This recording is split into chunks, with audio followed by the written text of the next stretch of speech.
Anthony, bonjour. Bonjour Jean-Jacques. Attention à l'arnaque. Attention, vous nous mettez en garde contre une arnaque qui fait de très nombreuses victimes depuis quelques semaines sur Internet. Des smartphones dernier cri, soi-disant vendus 1 euro. La ficelle est très grosse, mais pourtant ça fonctionne. Ah bah oui, plus c'est gros, plus ça passe en matière d'arnaque, c'est bien connu. Évidemment, si vous êtes sur Facebook ou sur Twitter, parce que c'est là que ça se passe, vous avez forcément vu passer ces offres extrêmement alléchantes.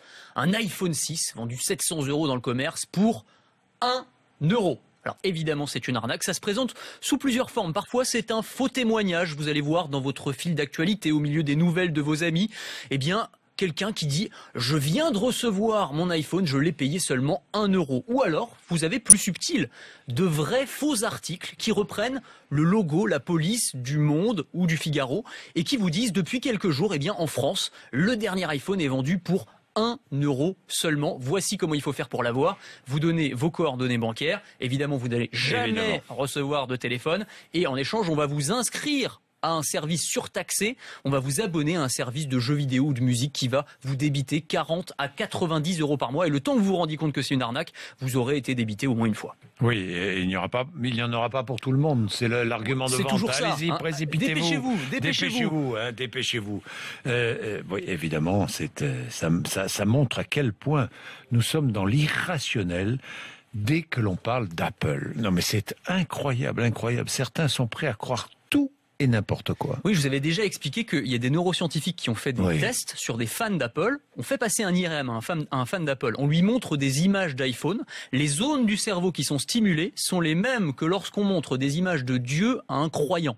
C'est pour vous dire à quel point on n'est plus dans le domaine de la raison. On passe dans le domaine de la religion. Et c'est ce qui explique aussi que ces arnaques fonctionnent aussi bien, parce qu'on a envie d'y croire, évidemment. Donc un petit peu de vigilance, comme on dit. Si l'offre est trop belle pour être vraie, c'est que c'est sûrement le cas. Si on vous proposait une maison à 25 €, vous diriez probablement qu'il y a un loup. Là, c'est la même chose. Oui, ça, c'est sûr. Oui, non, mais c'est exactement. C'est la même chose. Non, mais on fonce. On y croit. Bêtement, on y croit.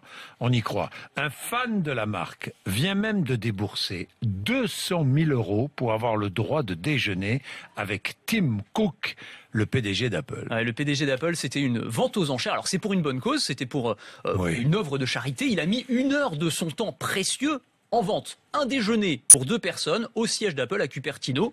On espère que c'est pas à la cantine pour ce prix-là, que c'est un vrai repas. Et les enchères sont montées. À la cantine, il y a des vrais repas quand même. Oui, ça dépend. Enfin, chez Apple. Oui, peut-être que la cafétéria. Chez Apple, non, je suis jamais allé. Donc je ne veux pas critiquer. Vous avez raison. Bon, donc 200 000 €, ça fait quand même 3 000 € par minute passée avec Tim Cook. C'est pas donné quand même.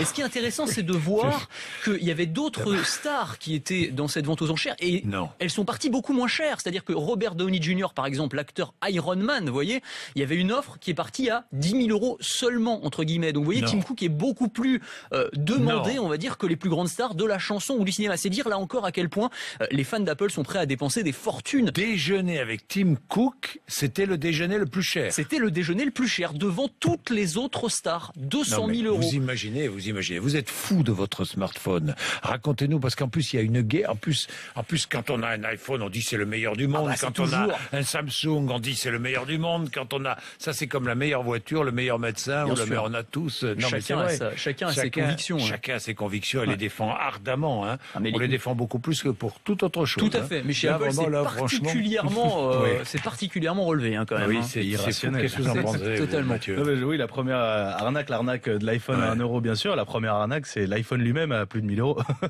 Ah bah ça c'est vrai que il vaut combien l'iPhone 6? C'est entre 700 et 1 000 € selon les versions. Selon la capacité de stockage, etc. Bah non, mais après, c'est aussi... Quel intérêt?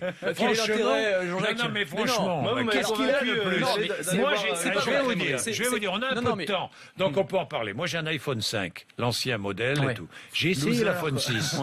Il est tellement fin qu'il vous glisse entre les mains, que vous le laissez tomber sans cesse, il n'a aucun intérêt, il n'a rien. Ça n'est pas vrai, Jean-Jacques. C'est rien, on succombe à toutes les modes et tout. Ça, c'est vrai, Jean-Jacques, mais il y a quand ont même des avancées technologiques.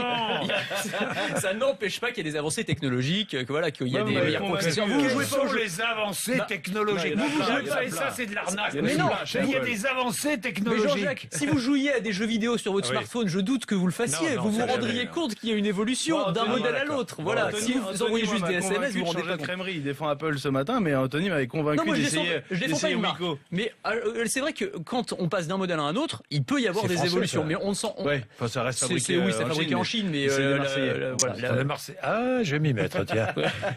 Vous, des Marseillais. Non, mais vous vous rendez compte, Anthony Morel, ce qu'il a réussi à faire. Je peux pas croire ça.